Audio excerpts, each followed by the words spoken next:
जिल्ह्याने आढावा प्रत्येक तिन्ही पक्षाचा झाला, मित्र पक्ष अजून इतरही आहेत, त्या सर्वांचा आढावा घेतल्याच्यानंतर राज्याचे मुख्यमंत्री देवेंद्रजी, उपमुख्यमंत्री अजितदादा, मुख्यमंत्री एकनाथराव यांच्याजवळ आम्ही जरूर चर्चा करू आणि त्या अनुषंगाने एक धोरणात्मक निर्णय राज्य पातळीवरती त्या ठिकाणी निश्चितपणे होईल. वागणूक ही राष्ट्रवादी काँग्रेसच्या पदाधिकाऱ्यांना दिली जाते अशा काही माहिती समोर आली आहे.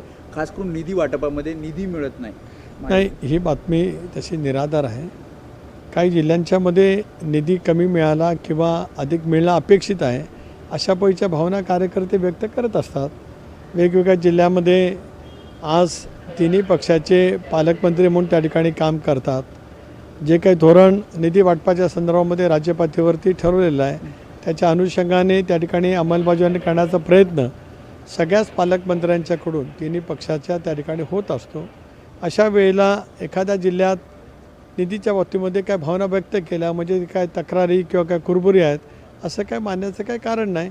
शेवटी कार्यकर्ते मोकेपणाने संवाद पक्षाच्या बैठकीमध्ये करत असतात आणि त्याची योग्य ती नोंद राज्य पातळीवरचे प्रमुख म्हणून आम्ही सगळेजण त्या ठिकाणी घेत असतो. आजच्या बैठकीमध्ये सुद्धा चर्चा होईल ज्या प्रकारे काही तक्रारी केल्या आहेत पदाधिकाऱ्यांनी. नाही, समन्वय समितीमध्ये अनेक विषयांच्यावरती चर्चा होत असते, पण आज प्रामुख्याने जर का निवडणूक आयोगाने 4 वाजता पत्रकार परिषद घोषित केले याचा अर्थ कदाचित आज निवडणुका घोषित होऊ शकतात.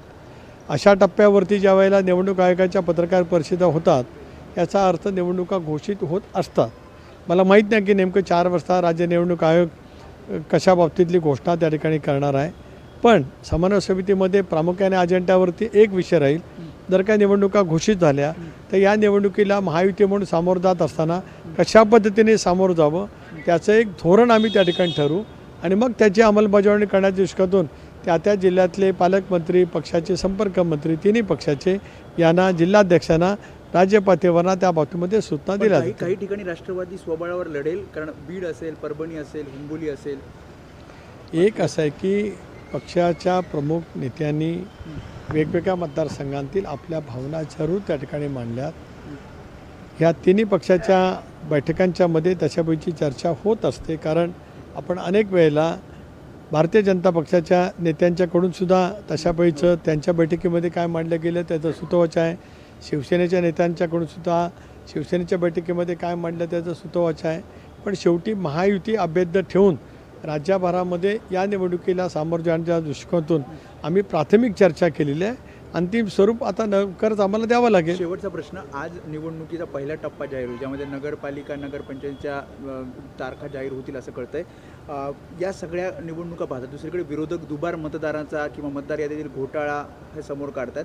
मात्र निवडणूक घेण्यावर राज्य निवडणूक आयोग हे ठाम दिसतं 31 जानेवारीच्या.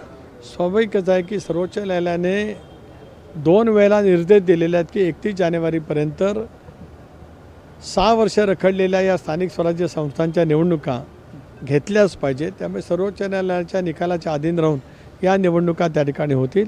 पारदर्शका निवडणुकीच्या मतदार यादीमधला जो काय मुद्दा विरोधक त्या ठिकाणी मांडतायत, मला असं वाटतं की ज्यावेळेला निवडणुका घोषित होतात त्यावेळेला निवडणुकींची मतदारांची यादी, मतदान केंद्र न्याय ही प्रत्येक राजकीय पक्षाला मिळत असते. त्याच्यावरती काही कालावधी ऑब्जेक्शन सजेशनसाठी सुद्धा असतो.